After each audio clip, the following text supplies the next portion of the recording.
앞서 제가 잠깐 언급했듯이 이제 선생님께서 굉장히 많은 죽음을 앞둔 사람들을 보시는데 그 죽음을 앞둔 사람들의 마음은 보통 좀 어떤지 궁금합니다.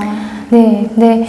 죽음을 앞둔 분들도 살아계신 분들이기 때문에 그 마음이 그렇게 우리같이 건강한 사람들이랑 다르진 않고요. 그냥 오늘 있을 일에 대해서 걱정하고, 뭐 가족들 걱정하고, 뭐 비슷합니다. 근데 어떤 다가올 이제 죽음에 대해 두려움이 더 많으실 수는 있겠죠. 그리고 특히 이제 증상이 점점 더 심해질 수 있기 때문에 죽음에 가까워질수록 그런 거에 대한 이제 막연한 두려움 같은 게 많이 있으실 수는 있어요. 이제 그런 것들도 저희가 이제 주기적으로 계속 매일 점검하고 대화를 나누는데요.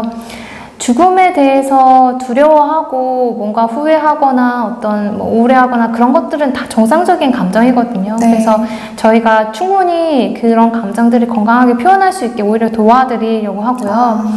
오히려 이제 뭐 가족분들 중에는 이제 죽음을 앞두고 자기의 두려운 마음을 얘기하려는 이제 가족들을 그런 얘기 하지 말라거나 이제 뭐 나쁜 소리 하지 말라거나 뭐 희망이 있다거나 살 수 있다 뭐 나쁜 소리 하지 마 이런 식으로 안 들으려고 하는 분들이 계신데 오히려 저는 그게 더 위험하다고 생각하거든요. 이제 환자분은 삶의 마지막을 준비해야 되는데 그 얘기를 자기 얘기를 하고 싶은 어떤 당사자, 뭐 친구일 수도 있고 가족일 수도 있고 내 마음을 나누고 싶은 소중한 누군가에게 이렇게 솔직하게 얘기를 하는데 듣고 싶지 않다고 너무 불편한 얘기라고 뭐 그런 소리 하지 말라고 하면 이제 환자분들은 죽음을 잘 준비하기가 어려워요. 그리고 자기 마음을 공감받지 못했다라는 생각이 들 수 있기 때문에 오히려 더 슬플 수 있어요. 더 불안하고 더 우울할 수 있고 자기만의 세계에 빠질 수 있거든요. 그래서 제가 이 책을 쓴 이유도 그런 이유 중에 하나이거든요. 그러니까 얘기를 어떻게 잘 들어줄 수 있나. 불편한 얘기인데 처음 듣는 얘기고 내가 어떻게 대해야 될지 모르기 때문에 제발 나한테 얘기 안 했으면 좋겠는데 그래도 나를 가장 믿고 있고 나를 사랑하는 사람이기 때문에 나한테 얘기하는 거거든요. 그러면 내가 어떻게 잘 들어줘야 되는지를 알고 있어야 된다고 생각하거든요.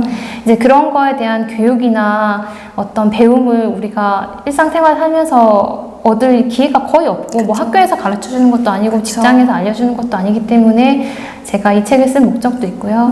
그래서 얘기를 어쨌든 잘 들어주시는 게 굉장히 중요합니다. 그래야지 죽음을 잘 준비할 수 있고 이제 사실 이제 그분이 떠나고 나서 남아있는 가족분들도 여한이 없어요, 사실. 이제 떠나가신 분들의 이 얘기를 충분히 다 들어드렸기 때문에 뭐 후회도 없고 죄책감도 없고 그 가족분들이 돌아가시고 나서 죄책감 느끼는 분들 굉장히 많거든요.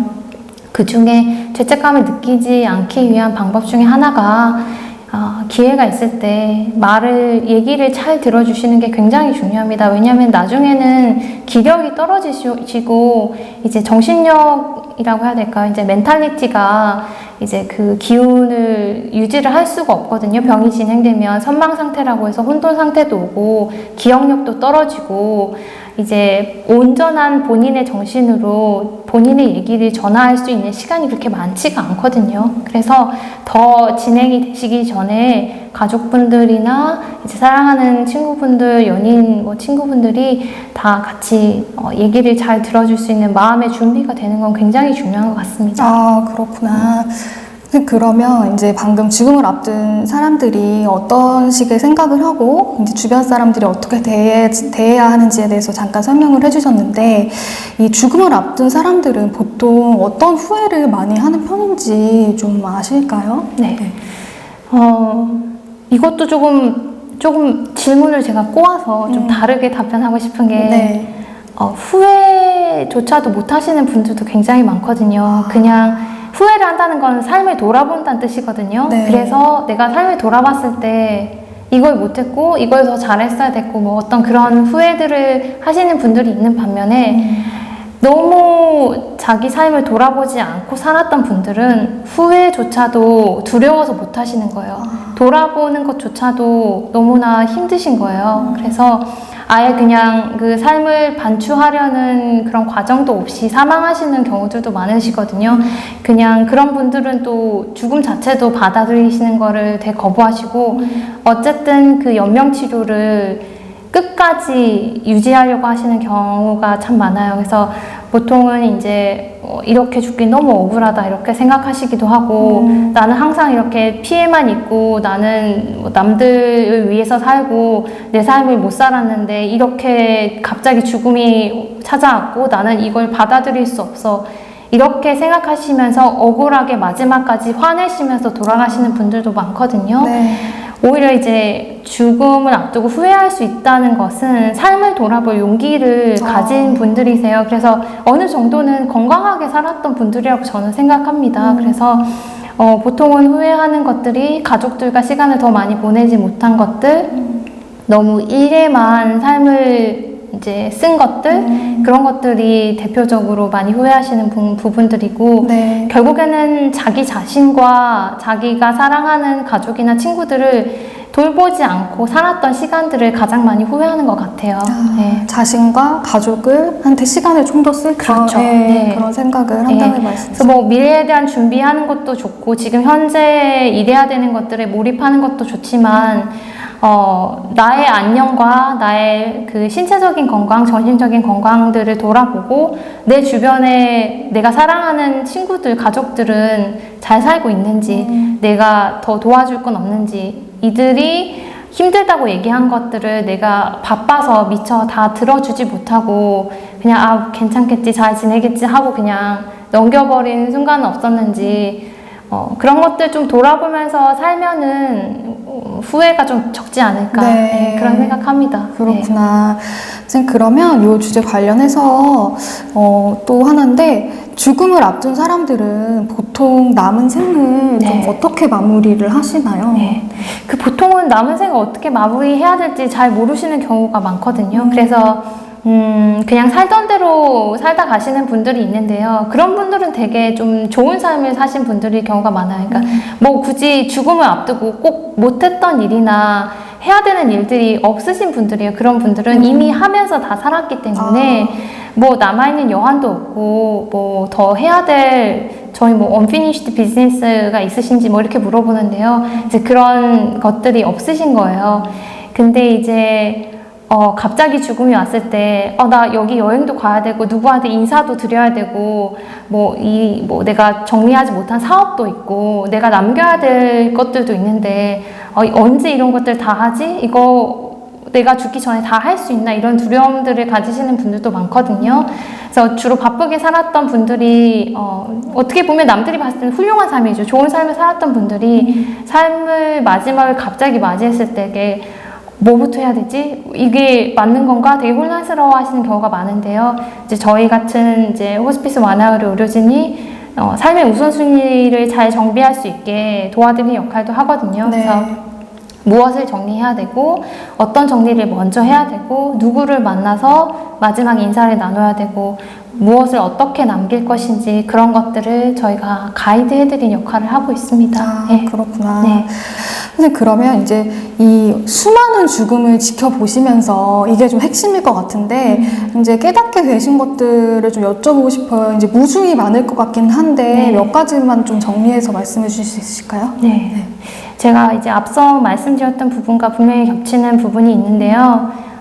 제가 말씀드린 대로 죽음을 공부하게 된 계기도 좋은 삶이 어떤 것인지 더 잘 알기 위해서였던 것 같고, 이제 호스피스 의학을 공부하고 많은 죽음을 지켜보면서 좋은 삶이란, 괜찮은 삶이란 지금 내가 하고 있는 일들을 잘 하고 내가 만나는 사람들과 잘 놀고 그들을 진심으로 대하고 그리고 제대로 사랑하는 거, work, play, love라고 제가 종종 표현을 하는데요. 네. 일을 잘하고 잘 놀고 잘 사랑하고 그게 삶이고 좋은 삶이고 그걸 잘하는 게 좋은 삶이고 그런 좋은 삶을 살았을 때 결국에는 좋은 죽음을 맞이할 수 있는구나라는 걸 깨달았거든요. 그래서 아까도 말씀드렸듯이 죽음을 앞두고 굉장히 괴로워하시면서 이대로 죽을 수 없다라고 억울해하시는 분들은 그 월플레이 러브를 제대로 잘 하지 못하신 분들인데, 이제 대표적인 경우가 내가 원하는 직업, 내가 원하는 일, 내가 원하는 관계가 어떤 거였는지 몰랐던 분들, 그러니까 본인에 대한 고민이 없었던 분들이 제대로 된 좋은 삶을 살기가 좀 어려웠던 것 같고요. 그런 분들이 죽기 전에도 가장 많은 후회를 하시는 것 같아요. 네. 그래서 나를 아는 게 결국에는 가장 중요한 것 같더라고요. 그래서 좋은 삶을 살았던 분들은 죽음을 앞두고도 그렇게 많이 두려워하시지 않으시더라고요. 그래서 이만하면 나는 꽤 좋은 삶을 살았고, 네. 죽음이 왔으면 나는 잘 받아들일 준비가 돼 있다, 이런 말씀을 하는 분들을 저는 심심치 않게 종종 만나거든요. 정말요? 예. 그런 분들의 삶이 너무 부러워서 제가 들여다보면 가족과의 관계가 좋았고, 충분히 사랑했고 사랑받았고, 또 자기 자신을 사랑하는 삶을 살았고, 자기 자신을 사랑했기 때문에 자기가 원하는 삶을 또 살 수 있었던 분들이세요. 그래서 월플레이 러브가 다 연결이 돼 있더라고요, 결국에는. 그래서 그 세 가지를 균형 있게 잘 살았던 분들, 그러니까 너무 일에만 치중하지 않고 너무 관계에만 치중하지 않고 균형 있는 삶을 자기가 원하는 방향대로 살았던 분들이 결국에는 좋은 죽음을 맞이하신 거를 제가 많이 목격했습니다. 그래서 저도 그런 삶을 살아야 되겠다. 그래서 진짜 환자분들을 통해서 제가 많이 성장하고 많이 저다운 저로 살 수 있게 되었던 것 같습니다. 그 워크 플레이 러브를 좀 잘 기억해야 될 것 같아요. 네. 그래서 원래 다음 질문이 후회 없이 죽기 위해서는 어떻게 평소에 살아야 될까요?였는데 방금 그거에 대한 답변을 좀 해주신 것 같아요. 그래서 요거는 이렇게 넘어가면 될 것 같고, 그런데 그럼에도 불구하고 죽음에 대한 공포는 누구한테나 다 있다고 제가 듣기는 했어요. 책에서도 나왔고. 근데 이 죽음에 대한 공포는 어떻게 좀 극복을 해야 될까요? 근데 저도 이제 호스피스 공부를 하면서 공부했던 부분 중에 하나고요. 저도 여러 가지 자료를 접하고 책을 읽으면서 죽음에 대한 공포는 꼭 죽음을 앞둔 사람만의 것이 아니라는 걸 알게 됐거든요. 그래서 사실 인류학적으로 봤을 때도 인류가 이렇게 발전할 수 있었던 이유 중에 하나가 죽음의 공포라는 이야기를 알게 되었습니다. 그래서 어떤 경제 발전, 건물을 짓고 문화를 발전시키고 예술을 발전시키고 이런 것들이 어떤 영원히 살아있고 싶은 소망, 그런 소망들이 투영되었기 때문에 그렇게 크게 건물을 짓고 내가 죽은 이후에도 남겨질 수 있는 것들에 더 많이 집착하게 되고, 그게 어떤 인간의 본성처럼 되어 있더라고요.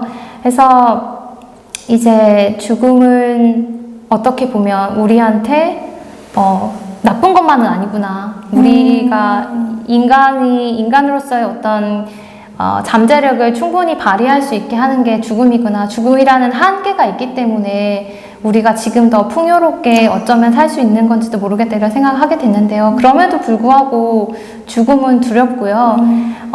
근데 이 죽음에 대한 두려움이 왜 있는지를 좀 들여다볼 필요는 있는 것 같아요. 그러니까 그 이유가 각자 다 다른 것 같거든요. 한 가지 이유만 있는 것 같지는 않고, 어떤 분들은 죽어가는 과정에서의 신체적인 고통이 두렵기 때문에 죽음에 대한 공포를 느낄 수도 있고, 어떤 분들은 내가 잊혀질까봐, 이 세상에 잊혀질까봐 두려워서 죽음이 공포스럽다고 느끼는 분들도 있을 수 있고요.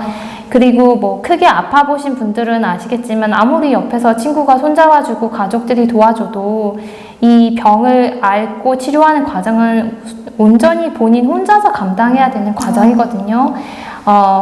굉장히 철저하게 외로운 과정이에요. 근데 어떻게 보면 삶의 어떤 매 순간이 사실은 혼자서 감당해야 되는 게 인간의 숙명인 것 같아요. 그런 의미에서 볼 때 죽음은 어떻게 보면 가장 외로운 사건이 아닌가, 인간에게 있어서. 이제 나만 빼고 다 살아있는 거잖아요. 그래서 나만 죽는 건데요. 그런 외로움이 주는 어떤 두려움도 있거든요.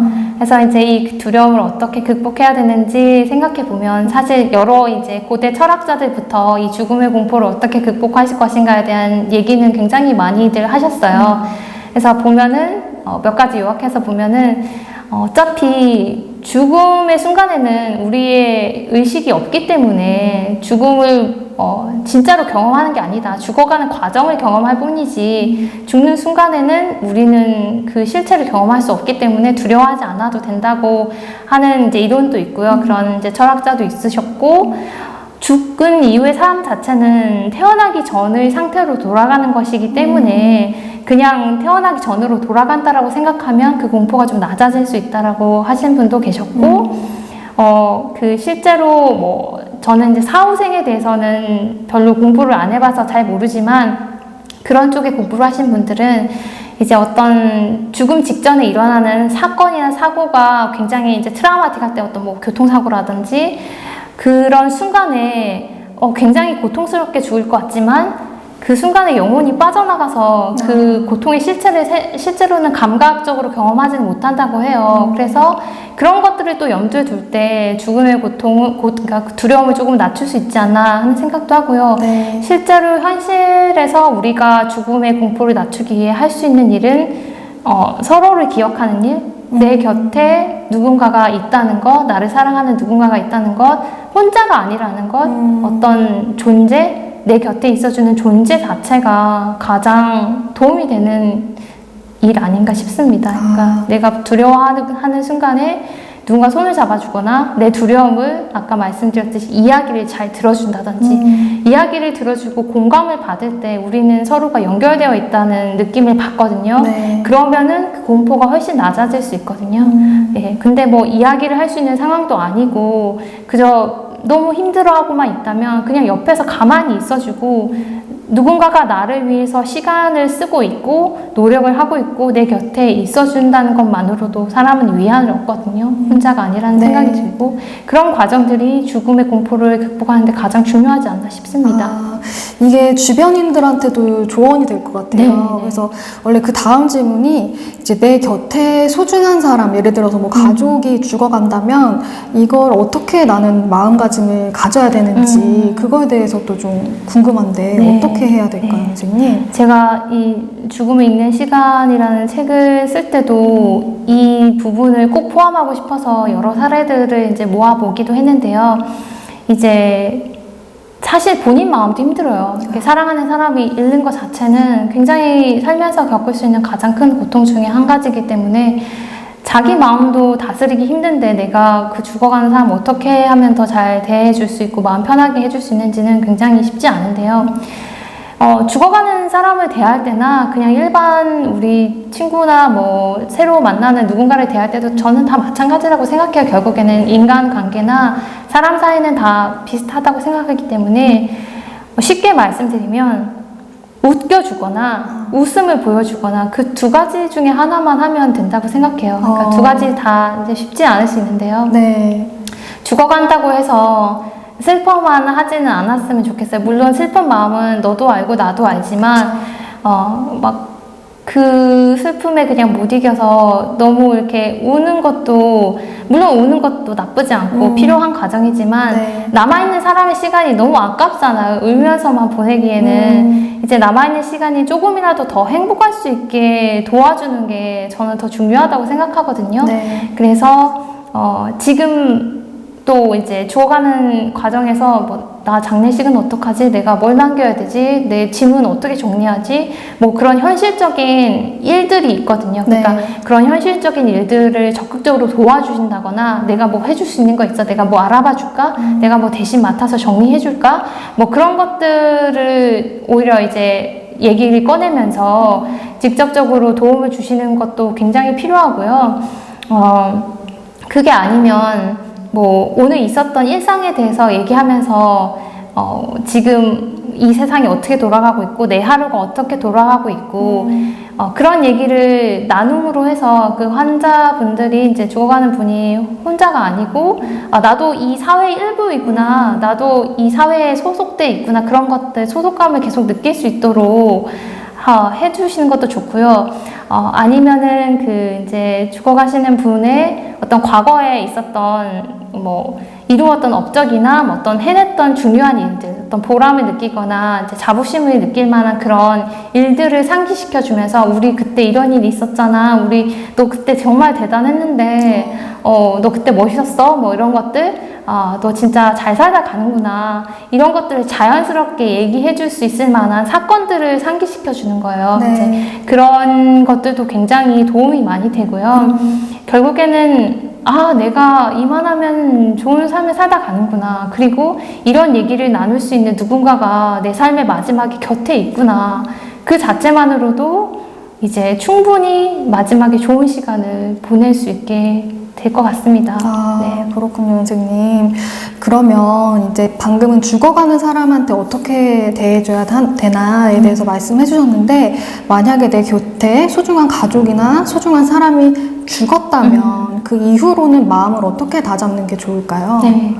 그 과정을 이제 저희가 애도 과정이라고 하고요. 저도 이제 애도 과정에 대한 이제 글을 한 편 넣었는데요.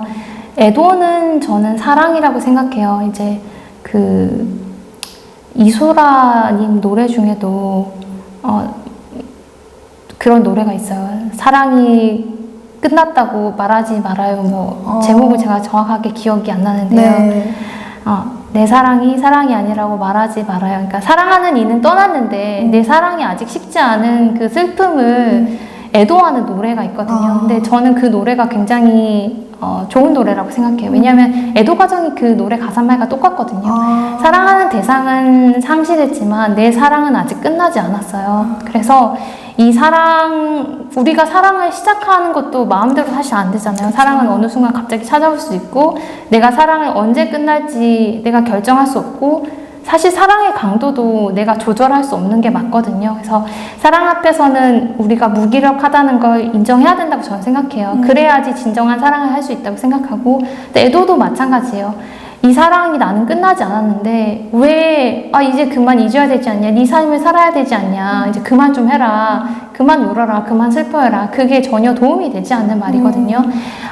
애도 과정은 굉장히 개별적이기 때문에 내가 슬퍼할 만큼 슬퍼하고 괴로울 만큼 괴로워하고 이제 뭐 죄책감을 느낄 수도 있고, 그렇지만 어느 정도 건강하게 애도 과정을 지키는 한, 이제 건강하다는 말은 내 삶을 그대로 잘 영위하는 걸 얘기하거든요. 네. 그러니까 나의 월플레이 러브에 크게 지장을 받지 않는 한 애도 과정은 충분히 자기가 원하는 만큼 가져도 된다고 생각하거든요. 네. 그리고 나만의 방식으로 가져도 되는 거거든요. 그러니까 어떤 분들은 그 사랑하는 이의 죽음을 끝까지 못 받아들이는 분들도 계세요. 그러니까 의식적으로는 물론 받아들였지만 이분이 이제 세상에 없다는 건 당연히 알고 있지만 마음으로는 못 받아들이신 분들이 계시거든요. 어딘가에 살아있을 것 같고 언젠가는 만날 수 있을 것 같고, 그게 나쁘다고 저는 생각하지 않아요. 근데 그분 나름대로의 애도 방식이고, 야, 그 사람 죽었는데 왜 그렇게 생각 안 해? 이렇게 옆에서 그렇게 얘기하면 안 된다고 생각하거든요.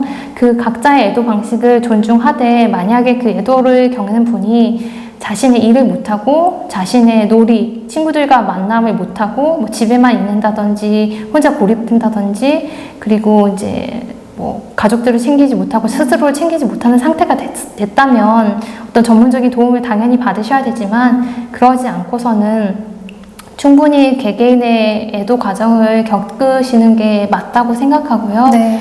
예, 그거는 존중돼야 되고, 누군가가 너 이제 그만할 때 되지 않았니? 그런 것들은 별 의미가 없는, 별 도움이 되지 않는 말이라고 생각합니다. 네. 충분한 애도 기간을 가져야 된다. 네. 이런 말씀 해주셨고요. 네.